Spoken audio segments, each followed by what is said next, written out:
So in the previous video, we learned about SI units. As you'll recall, these were a system of units that the international scientific community uses so that reporting values are standardized.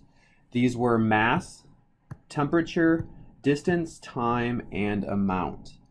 Okay, but not all values fall within the categories of one of these units. So we have to come up with a way to figure out the units of other values, the units associated with other measurements that are not specifically a mass, a temperature, a distance, a time, or an amount. Okay, so this video deals with derived SI units. All right, so let's start fairly simple. Let's see if we can come up with a way of calculating the SI unit of the area of a box. Okay, so we're looking for the area of a box. Okay, so the way that you want to start this out is to come up with an equation that allows you to calculate the area of a box. And hopefully you remember that the area of a box is its length times its width. All right, so let's go ahead and sketch out a box here. So we have a box, and this box has really two dimensions, the length and the width, and these are both distances, right? So the length of a box is a distance, and the SI unit of distance is the meter. The width is also a distance, which has the SI unit of meter. So we can apply these two units to the values within our calculation. Length is the meter, width is the meter. So we have a meter times a meter, giving us meter squared. So the SI unit of the area of a box is a square meter, or meter squared. Let's try this with the area of a circle. Okay, so this time we're not dealing with a box, but we're dealing with a circle. Okay, and the way that we calculate the area of a circle is pi times r squared.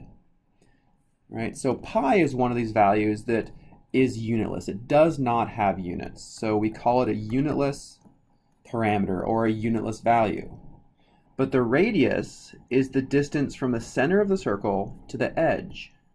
And the key word there is it's a distance. And we know that distance has the SI unit of meter. So when we plug these values, this unit of meter, into our equation, we end up with just the meter squared. So the SI unit for the area of a circle is a meter squared. And if you apply this approach to absolutely any shape, the area of any shape will always be a meter squared. So the SI unit of area is a meter squared. Let's try this for volume. Okay, let's first do the volume of a box. All right, so now we want the volume of a box. Okay, so I'm not a particularly amazing artist, but I think I can sketch this out to get my point across. So the volume of a box is calculated by taking its length times its width times its height. So here's the length, the width, and the height. And once again, each of these are units of distance, so volume ends up being meter times meter times meter, or the SI unit for the volume of a box is meter cubed. So the SI unit for the volume of a box is meter cubed. What about the volume of a sphere? Okay, I can't draw a sphere, but this circle will suffice. You may recall that you can calculate the volume of a sphere as 4/3 times pi r cubed. We already said that pi is unitless, so no unit. And same thing goes with 4/3. It's just a number.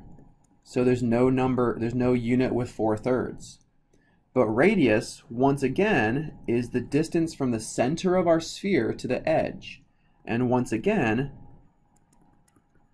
this is a distance, and we know the distance always has the SI unit of the meter. So the radius here is a meter. So when we apply this to our equation, we see the volume of a sphere is a cubic meter. So once again, the SI unit for volume is meter cubed. And just as we saw with area, anytime that you figure out how to calculate the volume of any shape, the SI unit will end up being meter cubed. So the SI unit for volume is the cubic meter.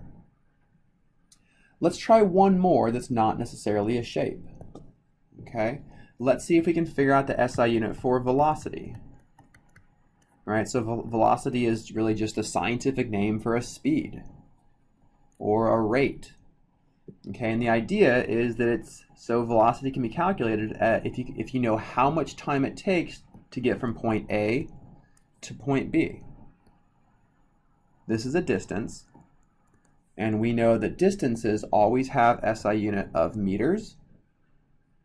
And to calculate velocity, we can take this distance divided by the time it takes to get to travel that distance. So it's a distance divided by a time. And we've already established that distance is a meter and time is a second. So the SI unit for velocity is meter per second. Okay, so the big punchline of this video is that whenever you're looking for the SI unit of something that is not one of your 5 standard SI units, you need to figure out an equation to allow you to calculate that value. So velocity, we said, was distance per time. The volume of a sphere was 4/3 pi r cubed. And then think about each individual component of that calculation. They should have SI units associated with them, or you should be able to figure out the SI unit of those individual pieces. Put them all together and you have a derived SI unit.